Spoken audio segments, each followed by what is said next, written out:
Donc ici, j'ai déjà fait un peu de travail sur le dessin que j'avais qui ressemblait à ça en fait. Donc des formes assez ouvertes. Je les ai fermées temporairement en utilisant un trait d'une couleur rose. Vous voyez ici quelque chose, une couleur dont je suis certain que je ne vais pas l'utiliser dans l'illustration en fait. Et c'est en symétrie. Donc ça a été intégré au système de symétrie qui était là. C'est très rose. L'étape suivante consiste à, quand c'est fait, ces lignes roses, à décomposer la symétrie pour que les vecteurs de l'autre côté apparaissent réellement. Objet, décomposer l'aspect. Voilà. Donc il n'y a plus d'effet de symétrie, la cible grise n'est plus là, il n'y a plus d'effet de transformation sur le groupe. Ce sont des vrais vecteurs. Donc plus de possibilité de dessiner en symétrie. Ces vecteurs, qui sont tous là sélectionnés, je les convertis en peinture dynamique, objet peinture dynamique créé. Et avec l'outil de sélection de peinture dynamique, je vais pouvoir aller sélectionner différentes choses, touche majuscule s'il faut. Voilà, mettre une couleur, etc. Alors il est possible que ça ne fonctionne pas toujours aussi bien que ça. Je vais aller voir dans les options de peinture dynamique, options d'espace. Oui, je suis en décalage personnalisé ici. Donc c'est déjà une petite modification que j'avais fait à mon Illustrator précédemment. C'est-à-dire que si vous regardez, et là je vais cliquer à côté pour désactiver, pour qu'on voit bien. Si vous regardez le nez ici chez moi, il y a un trou sur le dessus, c'est pas une forme parfaitement fermée. Même chose, le menton ici. Parce qu'il y avait la ligne au milieu. Oui, c'est dû à la symétrie. C'est pas parfaitement fermé. Et malgré tout, avec l'outil de sélection, on arrive. Mais il est possible que chez vous, et on va le faire ensemble, vous allez voir ça tout à l'heure, il est possible que chez vous, ça ne fonctionne pas comme ça, parce que vous serez d'origine en petit espace, en réglage de détection des zones à colorer. On sera en petit espace et c'est pas certain que ça va fonctionner. Par exemple ici, voilà, j'essaye avec l'outil de sélection de peinture dynamique. Sur le nez, ça ne fonctionne pas. Sur le visage, ça ne fonctionne pas. Parce que les trous sont trop grands. Voilà. Donc c'est un réglage à faire sur la peinture dynamique quand on a des trous qui sont trop grands, de régler pour qu'on arrive quand même à sélectionner. Alors, je vais fermer ça. Et on va redémarrer ensemble du dessin. Vous avez un dessin similaire. On est d'accord. Un dessin similaire. Je veux dire, vous avez un dessin similaire, des lignes en symétrie. Ah oui, oui. Donc c'est ce qu'il faut.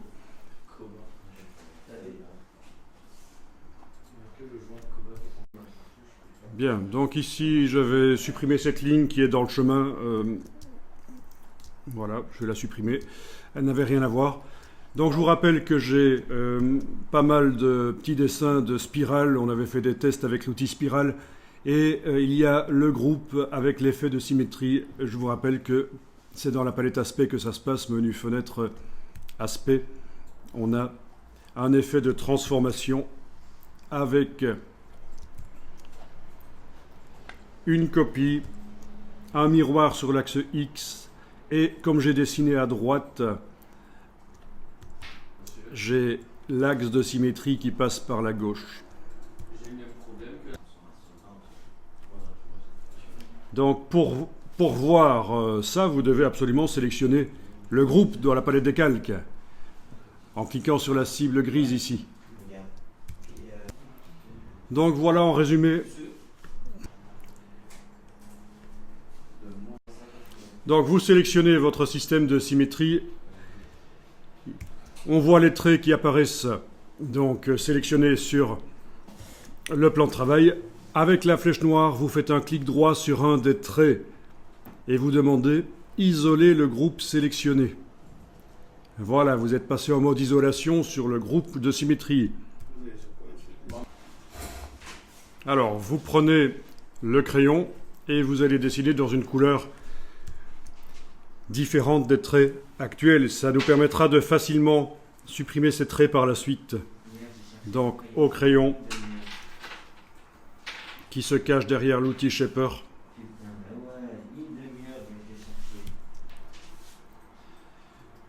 Palette nuancier. Vous choisissez la couleur avec laquelle vous allez dessiner. Donc c'est la couleur de contour. En fond, il faut une diagonale. On ne veut pas faire des formes avec du fond, juste des contours. Donc c'est la couleur de contour qui doit être en avant-plan. Vous choisissez donc la couleur dans le nuancier.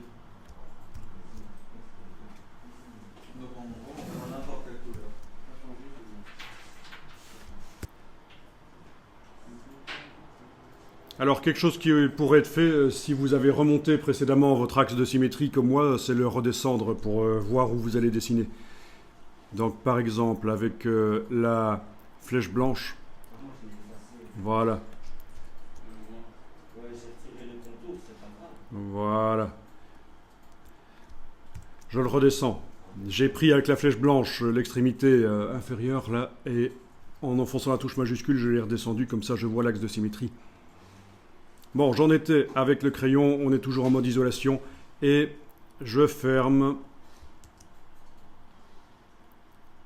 Voilà, avec la souris, c'est pas génial, mais bon. Ah tiens, je suis pas avec la bonne couleur, pourquoi? D'accord. Donc, pas de couleur de fond, une couleur de contour particulière.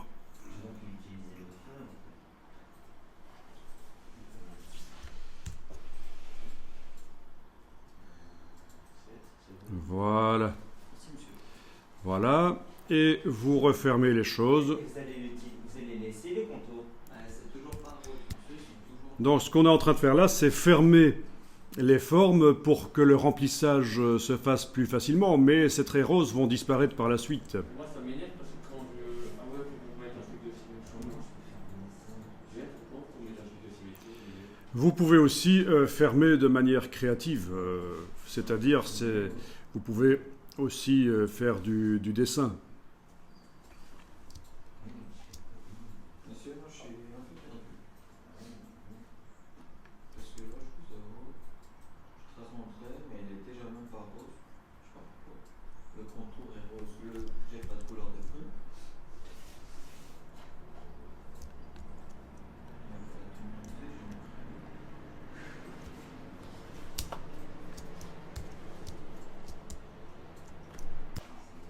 Alors, donc certains parmi vous ont un problème. Vous avez choisi de dessiner au crayon, vous avez bien choisi du rose, et pourtant, ça dessine en noir. Problème habituel, regardez d'où ça vient. Vous allez faire la sélection sur votre groupe, là. Voilà. Vous allez maintenant dans la palette Aspect, menu Fenêtre Aspect. Est-ce que vous voyez quelque part dans la palette Aspect qu'il y a un contour et un fond? D'accord, et ça c'est très mauvais en fait. Est-ce que vous arrivez à les jeter à la corbeille? Non, la corbeille. Ah, si. Voilà, vous prenez par la droite du nom, vous jetez à la corbeille. Est-ce que vos traits sont toujours visibles sur le travail là? Je vais jeter les deux à la corbeille. Mais ça c'est sélectionné. Voilà, est-ce que vos traits sont maintenant de la bonne couleur rose que vous avez choisi ou... Et donc, ce qu'on vient de voir là, le problème que vous avez eu, certains parmi vous, c'est très important parce que ça arrive souvent dans Illustrator. On essaye de dessiner quelque chose qui est dans un groupe. C'est pas le bon fond, c'est pas la bonne couleur qui arrive. Pourquoi? Parce que sur le groupe lui-même, pas sur le trait qu'on dessine, mais sur le groupe, il y a déjà un fond et un contour. Et tout ce qui est dans le groupe reçoit ce fond et ce contour. Donc ça passe au-dessus du réglage de fond et de contour des traits que vous mettez. C'est les réglages de fond et de contour du groupe qui tombent dessus. Donc c'est une erreur habituelle dans Illustrator, une source de problème. Donc c'est intéressant que vous ayez eu le problème parce que ça va forcément vous arriver, retenez ça vraiment. Ça va nous apprendre un peu. Bon, en plus de faire des traits, je peux aussi ajouter éventuellement des choses, hein. Voilà.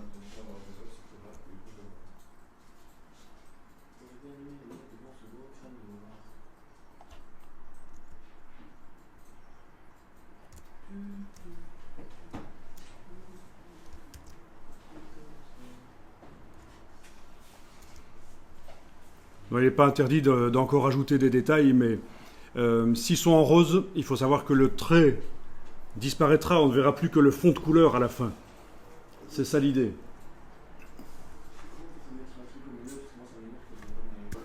Bon, quand vous avez fait ça, vous enregistrez le document.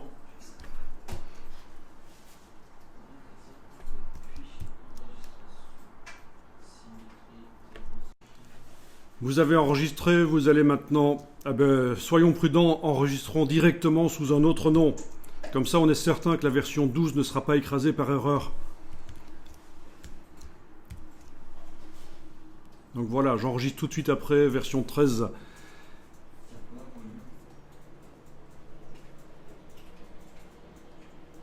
Et on va décomposer la symétrie. On va supposons, parce que c'est juste un exercice et c'est assez rapide ici, mais supposons que le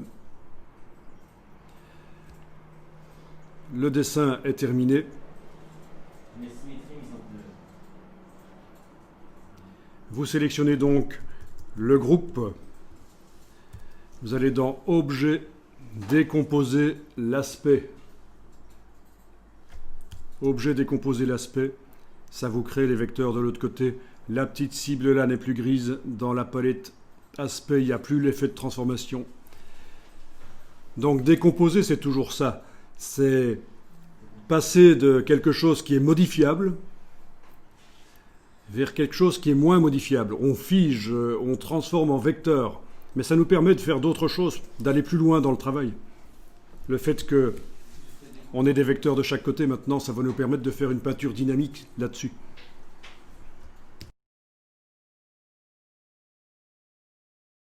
Objet, décomposer l'aspect pour qu'on ait des vecteurs de chaque côté. La symétrie n'est plus une symétrie dynamique. Ah oui, avant de faire ça, j'aurais peut-être dû, et là j'annule, régler le problème de cette ligne verticale.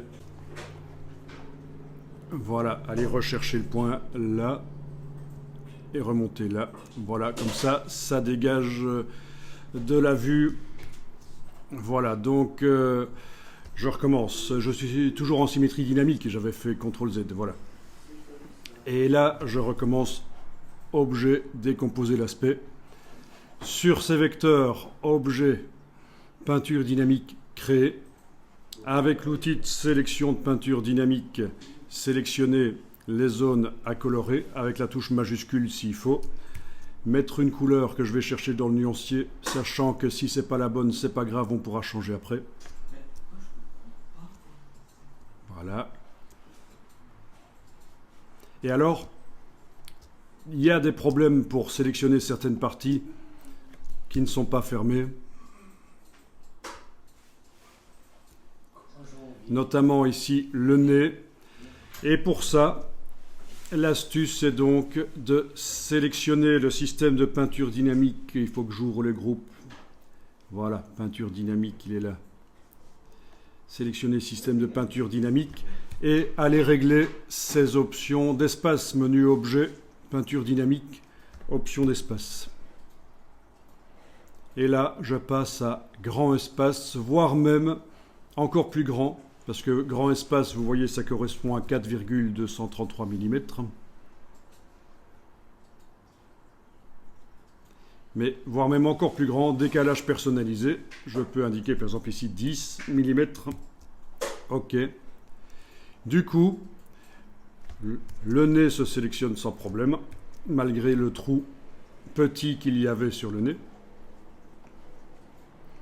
Voilà. Et tout le visage arrive à se sélectionner malgré le trou assez grand qui doit faire à vue comme ça 6 mm par rapport à mon A4. J'arrive quand même à sélectionner, voilà, la totalité.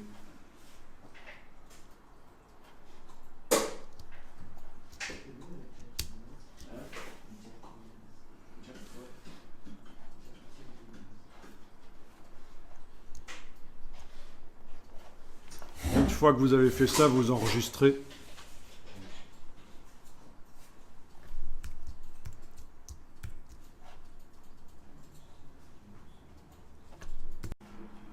Bon, je vais encore enregistrer. Et oui, certains parmi vous ont des problèmes pour certaines des formes. Ils n'arrivent pas à sélectionner avec l'outil de sélection de peinture dynamique. C'est pas grave, vous allez pouvoir continuer la colorisation après l'étape suivante, qui est la décomposition de la peinture dynamique. Alors, allons-y. Il faut qu'elle soit sélectionnée. Ah non, c'est bon. Donc, peinture dynamique sélectionnée, menu Objet, peinture dynamique, décomposée. Et là, c'est plus de la peinture dynamique, ce sont des formes tout à fait normales.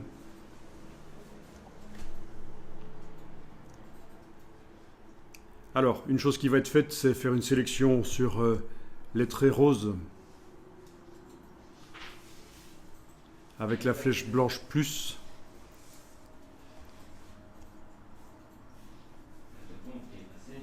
Voilà, un trait rose par exemple, que je sélectionne avec la flèche blanche plus.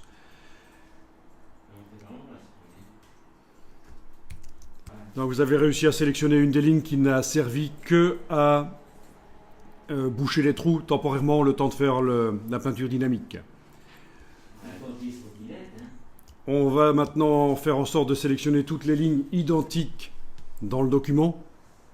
Ben oui, il y a plein d'autres lignes roses à sélectionner et à supprimer. Menu sélection, identique,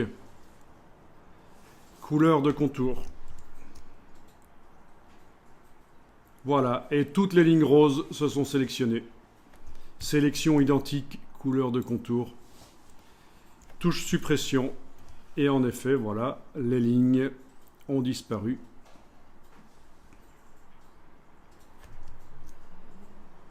Et vous pouvez enregistrer sous un nouveau nom. Donc très pratique cette fonction de sélection de couleurs identiques, couleurs de contour identiques dans ce cas-ci. Ça évite de devoir jouer avec la touche majuscule et pendant plusieurs minutes pour sélectionner plusieurs objets qui ont les mêmes attributs. Alors là, je vais sélectionner de la même manière que j'ai fait pour les traits roses, je vais sélectionner les traits noirs. Un trait noir avec la flèche blanche plus.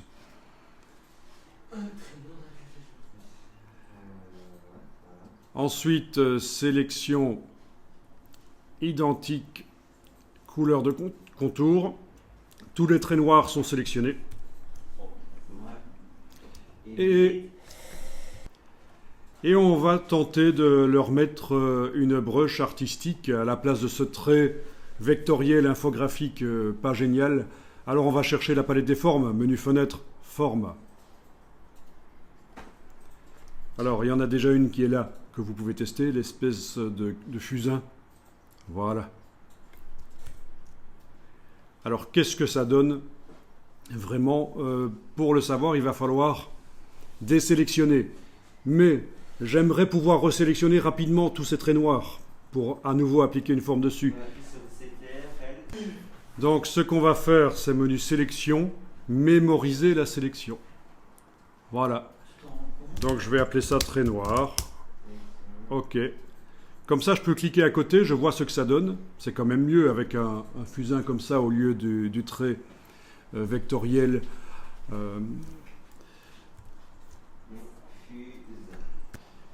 Donc voilà, une fois qu'on a fait sélection, mémoriser la sélection à un certain moment, plus tard, quand on retourne dans le menu sélection, on retrouve en bas notre sélection. Il suffit de retourner là et c'est à nouveau sélectionné. Voilà. Et on va pouvoir tester d'autres brushes artistiques, mais il n'y en a qu'une seule actuellement dans la palette des formes. Donc on va aller les chercher ailleurs, les brushes artistiques. Sur Internet. Dans le bas à gauche de la palette des formes, vous avez artistique et vous pouvez aller choisir ce que vous voulez. Alors l'aquarelle, c'est pas certain que ça va donner bien, on va voir. Oui, c'est particulier.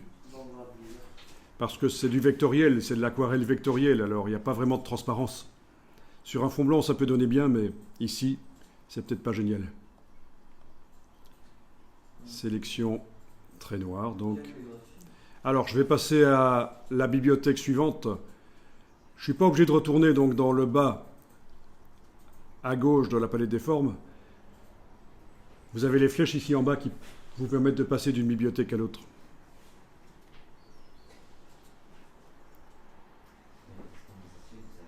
Voilà, et vous testez.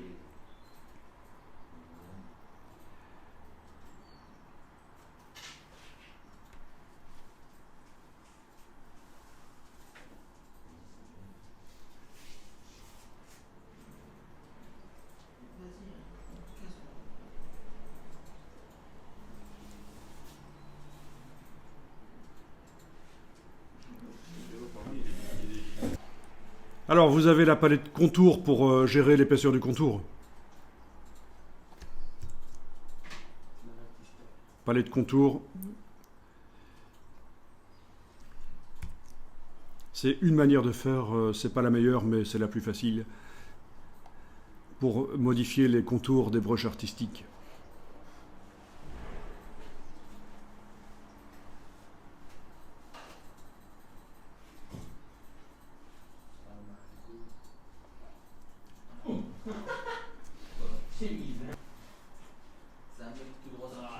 Donc quand c'est fait, vous enregistrez.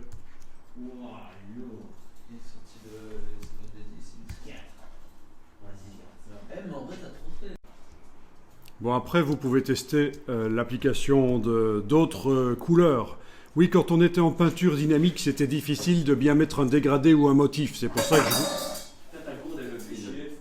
ça que je vous avais dit de ne pas essayer de mettre de la couleur ou des dégradés quand vous étiez en peinture dynamique.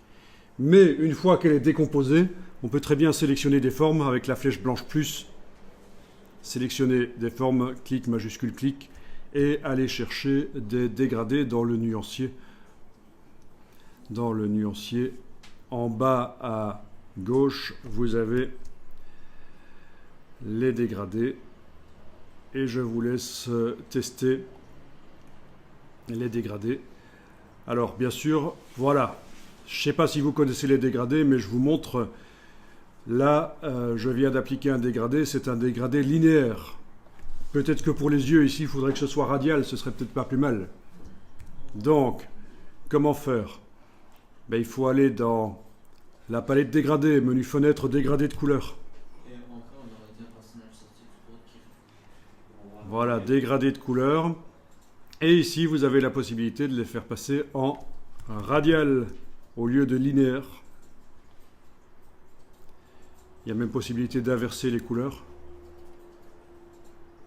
Et bien sûr, de modifier les couleurs si on veut. En double-cliquant, on peut aller, choisir d'aller modifier les couleurs et de les insérer dans le dégradé. Il n'y a pas de problème, ça fonctionne. Voire même les supprimer, certaines couleurs, les bouger. Enfin, c'est l'éditeur de dégradés. Donc, je résume, sélection des formes avec la flèche blanche plus, allez en bas à gauche de la palette nuancier chercher les dégradés. Il y a une palette dégradés qui apparaît, on applique et on modifie par la palette des dégradés de couleurs. C'est là qu'on a les options pour faire passer en radial, inverser les couleurs, modifier les couleurs.